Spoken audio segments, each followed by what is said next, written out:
ดอกไม้งามสามฤดูหินฤดูของอริยสงฆ์มั่นคงความสะอาดสวัสดีครับณ บัดนี้ท่านจะได้พบกับความสนานสำราญดำมวลสื่อขอเชิญชมคณะผีตาโขน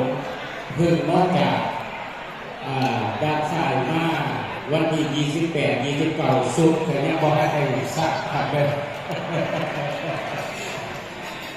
เพิ่มมากนะครับ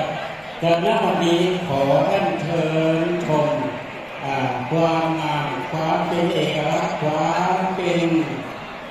สิ่งที่เกิดขึ้นในจังหวัดเลยเป็นสิ่งที่จังหวัดเลยทำให้ทั่วโลกได้เห็นนั่นคือสิ่งใดนี้ก็คือผี